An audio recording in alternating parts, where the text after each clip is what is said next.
Esse ato de criação ocorreu há 10 milhões e meio de anos. As influências animais criadas pela queda e as projeções iniciais de formas-pensamento de animais não desapareceram completamente da Terra até por volta de 9.000 antes de Cristo.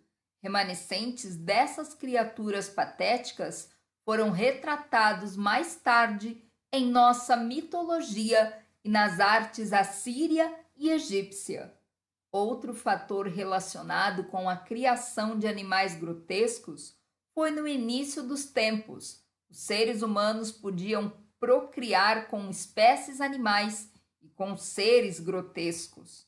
Depois que as almas humanas foram separadas em machos e fêmeas, Deus impôs leis divinas que impediram os seres humanos de gerar prole com outras espécies. O homem era capaz de viver cerca de 1.000 anos no mesmo corpo, até que outra lei divina foi estabelecida para mudar essa situação, porque as almas precisavam ter condições de refletir mais nos planos interiores sobre o propósito e a razão da encarnação.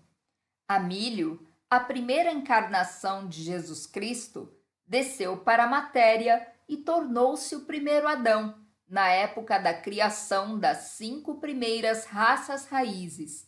Adão foi o primeiro da raça aperfeiçoada, o primeiro dos filhos de Deus, contrariamente ao que a Bíblia se refere como as filhas dos homens. Adão, assim como Eva, era um indivíduo, mas também um símbolo de todas as 5 raças.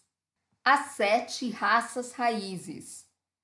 As 7 raças raízes são o que compõe o que esotericamente se denomina o Manvantara ou ciclo mundial.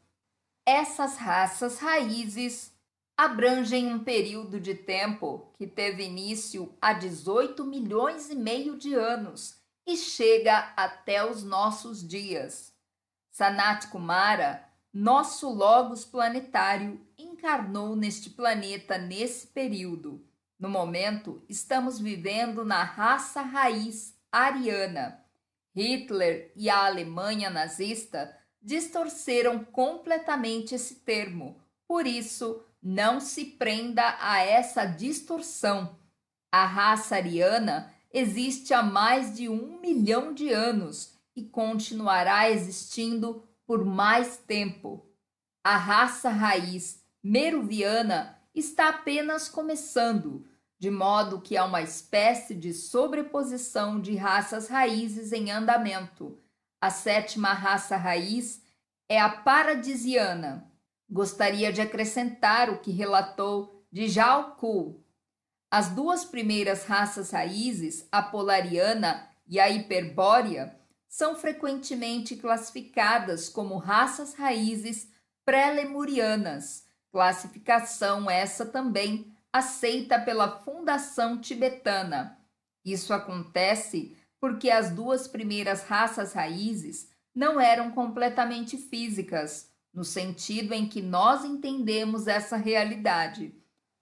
Tara, o continente da raça raiz final, emergirá do fundo do oceano num futuro distante. Os membros da raça polariana, ou primeira raça raiz, tinham enormes corpos filamentosos e eram mais etéricos e gasosos do que físicos. Eram também totalmente assexuados.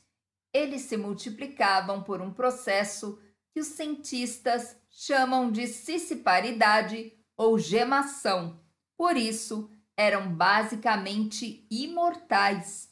Foram chamados de raça arquetípica. Os membros da 2ª raça raiz, os hiperbóreos, eram semelhantes aos polarianos. Entretanto, de maneira lenta, mas segura, eles iniciaram um processo de materialização mais intenso. Djal Kul e a Fundação Tibetana denominam essas 2 raças de pré-lemurianas, porque elas não eram totalmente físicas, como os lemurianos. a terceira raça raiz. Os seres humanos, como os conhecemos, surgiram como a terceira raça raiz. Quando a vida humana se manifestou originalmente na Terra, com essas duas primeiras raças raízes, a única região totalmente seca era o Polo Norte.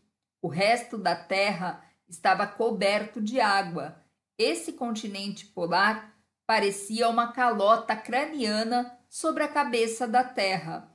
Das 7 raças raízes, este é o único continente que não submergirá durante todo o Manvantara ou ciclo mundial. Outro ponto interessante é que a Lemúria era chamada de Terra do Shaumali, na época da sua existência. É importante compreender também que as 7 raças raízes têm 7 sub-raças, o que representa um total de 49 sub-raças num Manvantara. Temos um exemplo disso na nossa atual raça raiz ariana.